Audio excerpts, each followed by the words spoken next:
Magandang araw po. Ako nga po pala si Ken. Gusto ko lang po sanang ikwento yung nakakatakot na naranasan ko. Ito po ay tungkol sa isang clown. Alam naman siguro nating lahat na wala masyado tayong nakikitang clown dito sa Pilipinas. Ito po ay nangyari noong may event ang school namin. Open po yung event kaya pwede lahat makapasok. Kaumagahan noong araw na yun, ay kami ng aking mga kaklase ay tumulong sa paglilinis ng gym dahil may after party pagkatapos ng event. Siyempre, yung after party ay para lang sa mga estudyante. Habang naglilinis kami ay nag-usap-usap kami ng aking mga kaklase na mag-iinom kami sa after party mamayang gabi dahil meron daw silang naipasok na inumin. Sobrang tawa ko sa sinabi nilang yun dahil mahirap mailusot ang mga inumin dito sa school namin dahil sobrang higpit ng security. Habang tumatawa ako ay meron akong nakita doon sa may pintuan na isang tao. Nakasuot ito ng costume ng isang clown at nakatitig lang ito sa amin habang nakangiti. Hindi ko talaga alam kung nakangiti ba talaga siya or kung dahil lang yun sa makeup niya. Tinitigan ko lang yung clown habang nakatayo lang siya sa pintuan ng gym. Sinabi ko din ito sa mga kaklase ko. At noong paglingon ko pabalik, ay wala na yung clown doon sa pintuan. Medyo na-creep out ako doon kasi bihira lang tayo makakakita ng mga clown dito sa atin. At tapos, sobrang creepy din nung ginawa niya na pagtingin at pagtayo doon sa pintuan. Sinabi ko sa mga kaklase ko na parang ang creepy nun. Pero sabi ng mga kaklase ko ay siguradong isa lang daw yun sa mga estudyante na nag-makeup at nag-costume para makapang-trip lang din sa mga estudyante.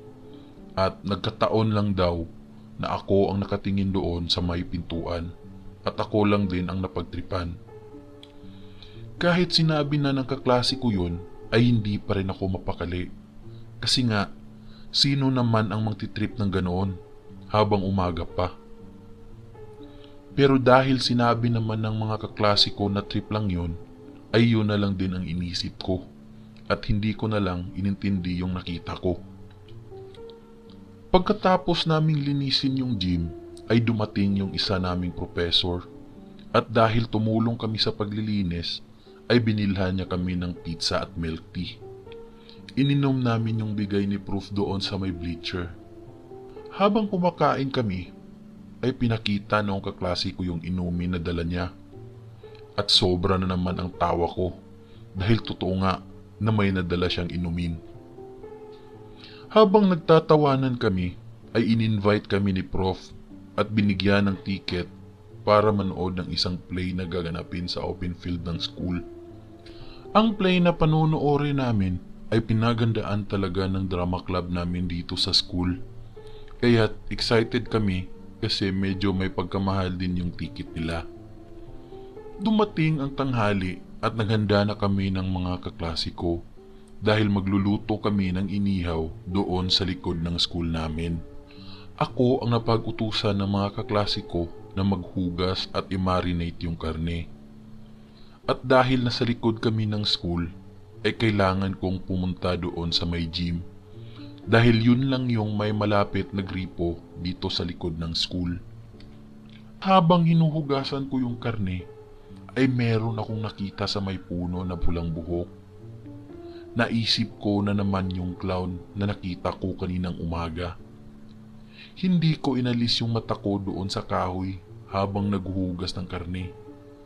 Pero biglang napuno yung lalagayan ng karne, kaya kailangan akong yumuko. Pagtingin ko ulit ay nawala yung parang buhok sa puno.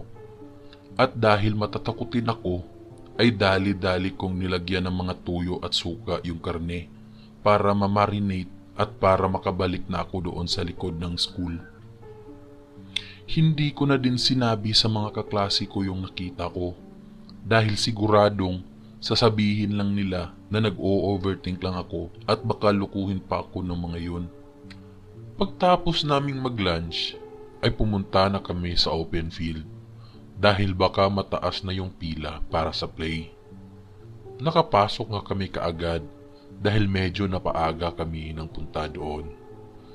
Pumwesto kami doon sa unahan para kitang-kita talaga namin yung play.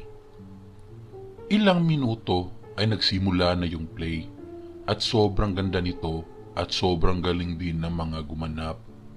Habang nanonood ako ay napansin ko na andoon yung clown sa likuran ng stage at nakita ko na nakatingin na naman ito sa akin. Nilihis ko yung tingin ko dahil sobrang creepy na talaga yung ginagawa ng taong yun sa akin at hindi ko na tinignan yung pwesto na kung saan siya. Pero sa gulat ko ay andoon na naman siya sa kabilang gilid ng stage at nakatitig pa rin ito sa akin. Napuno na ako at pinuntahan ko na para kumprontahin. At para makapunta doon ay kailangan kong umikot sa likod. Dahil kung sa harap ako dadaan ay nakakahiya naman. Pagtapos ko umikot ay biglang nawala yung clown doon sa gilid ng stage. Hindi na ako natatakot sa mga oras na yun. Parang nagagalit na ako kasi bakit ako yung pinagtitripan nila sa dinami-dami ng mga estudyante doon sa school namin. Pagkatapos nun ay hindi ko na talaga nakita yung clown na yon sa buong play. Siguro nararamdaman na niya na nagagalit na talaga ako. Dumating ang gabi at magsisimula na ang after party. Pumunta ako sa CR para magbihis ng formal attire ko. Nagtataka ako sa mga oras na yon dahil ako lang mag-isa ang nagbibihis sa CR. Ilang minuto ang nakalipas ay meron akong naririnig na tumatawa.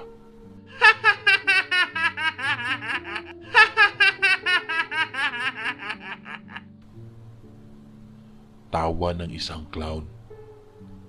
Uminit na naman yung ulo ko kasi babalik na naman sila sa pangtitrip sa akin.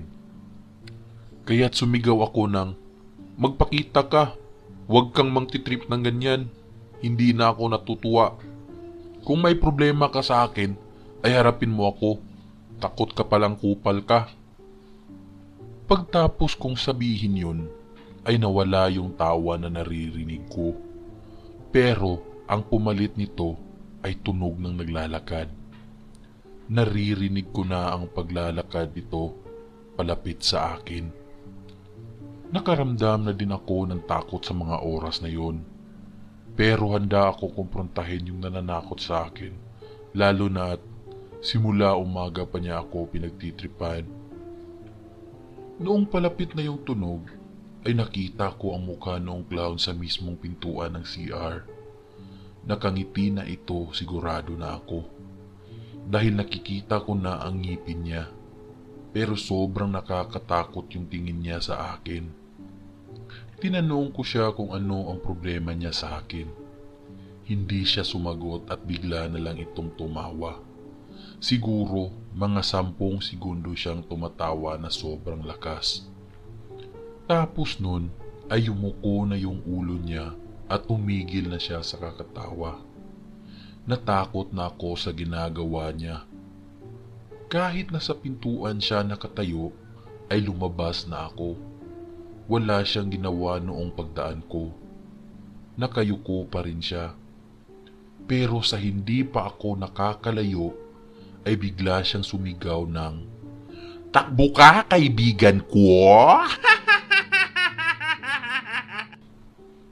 Pagdinig ko nun ay walang pagdadalawang isip.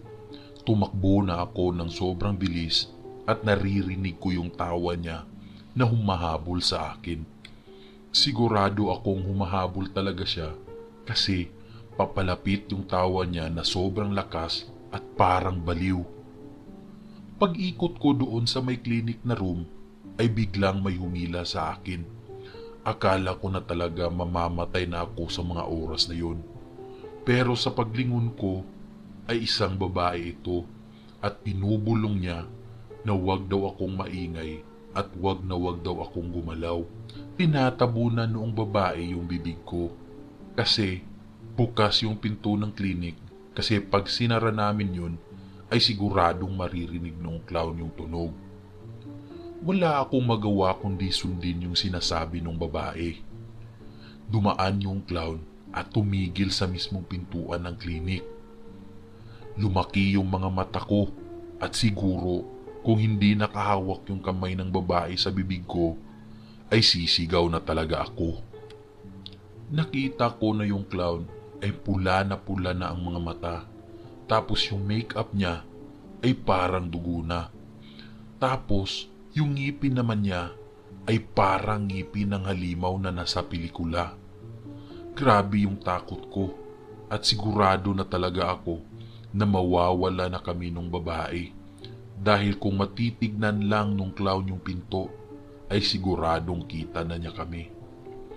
Habang nanginginig ako sa takot at habang tumitingin doon sa halimaw, ay biglang may nag-alarm. Sobrang lakas nito. Sa sobrang lakas nito ay hinimatay kami noong babaeng kasama ko.